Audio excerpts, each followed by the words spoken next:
So think about your LCL repair, right? I mean, the rehab was tough. It was gonna be tough, right? And even though you joke about like how much we pushed you and all of this, it was. I think you felt a difference as the months went on, right? Oh yeah. And in the beginning, it's super rough. I mean, just getting past the pain. The hard thing was that you were still working relatively soon after, I think. Oh yeah, yeah. So even if you're not on your feet, just gravity, blood flow, swelling, all of that. What do you remember about the rehab process? I think I returned to work like on the second or third day, which was not smart. Yeah. I think that I remember being pretty excruciating pain for a couple weeks. But yeah, I think I was lucky because I worked with Drew and I worked with all the different surgeons and the big company there. So I got to basically rehab every day, which made a huge difference. So, I mean, I was back on the mats, like just doing light stuff, like just doing basic drilling, probably in like 6 weeks, which was not advised and is not recommended. But like I could move, I could do light stuff.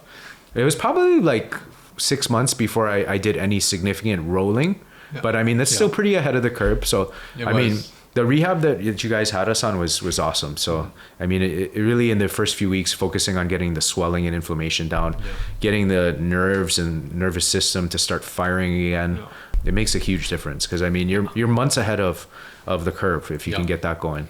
Yeah, and to give a little bit of a snippet or insight, we focus a lot on the nervous system, like neuromuscularly, because if the muscle can't fire, if the nerves can't fire, and all of that, you're really going to have a hard time getting range of motion back, getting that strength back, getting all of the advanced stuff back too.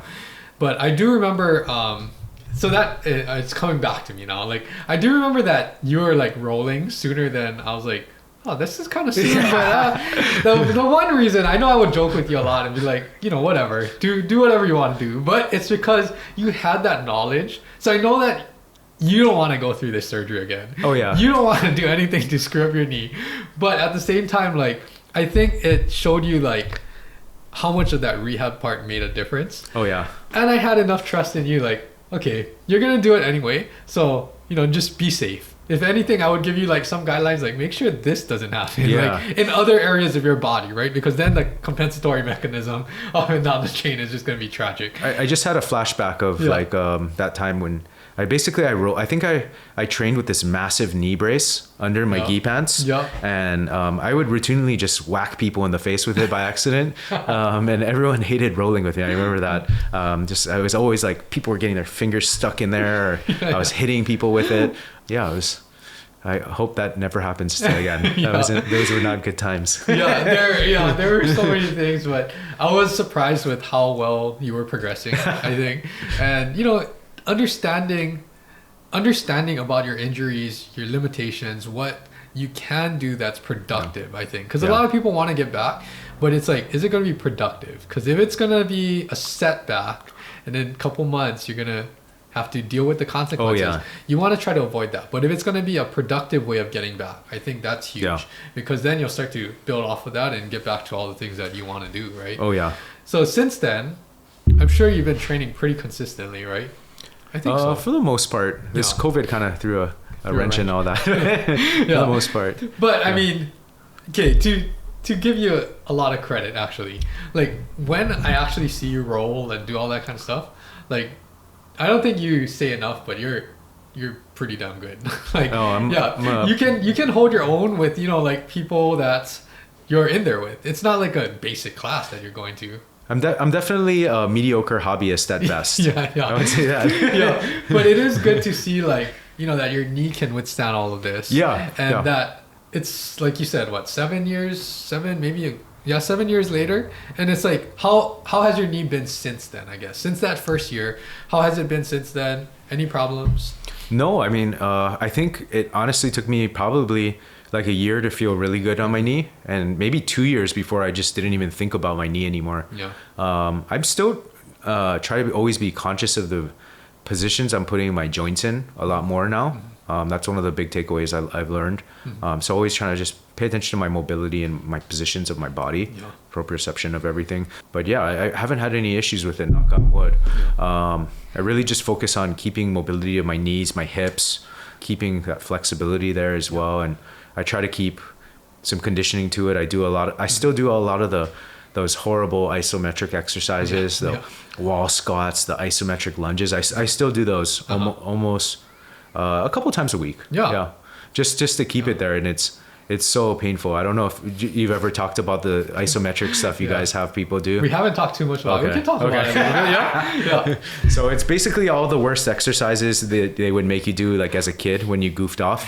The coach would be like, get over there and do me like 5-10 minutes of wall squats. That's what Drew does to you. 5-10 minutes is a little exaggeration, but okay. Okay.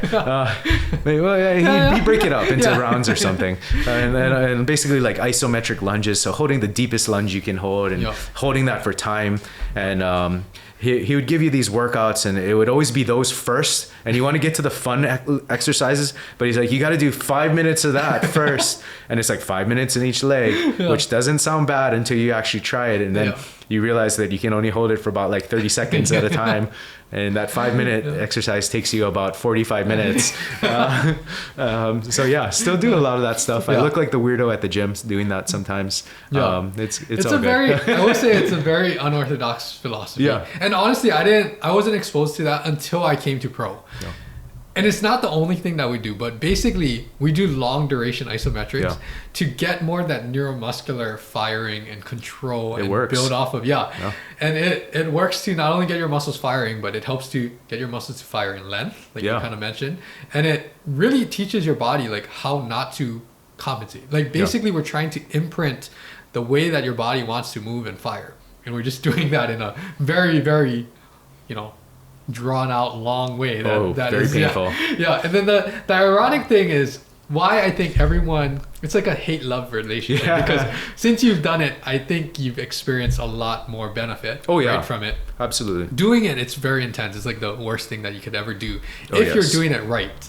And the ironic thing is that this is unlike other things because the better that you get at it, like the more voluntarily you can activate your muscles, the more intense you make it for yourself. So a couple months down the line, you're better at it, but you made it feel more like death, right? You made it feel like way more worse. Oh, that's interesting. And that's how you get better at these exercises. But it does help to keep your body like, tuned up, lengthened out, helps to create that strength and mobility.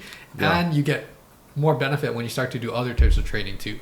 So you're the first one that we really dove deep. A lot of the guests have done the same long duration isometrics. We kind of joke how torturous it is or whatever. But I'm not doing this for my benefit. It's all for your guys' benefit. I would say the long duration isometrics are also why we wanted to beat you up in jiu-jitsu. Actually, you forgot to mention you would combine the ARP with that. So you would zap us while we're trying to hold ourselves in a lunge for 5 minutes. And then you're getting electrocuted and having involuntary muscle spasms. It was great. It was, you can see there's like some PTSD and stuff. But no, like there's a lot of different things. And I will say now since I'm, off doing my own thing, I still use a lot of the same core exercises, but I don't have an ARP here. So, like if people need stuff now, I don't have the ARP. So, that's a positive, I guess.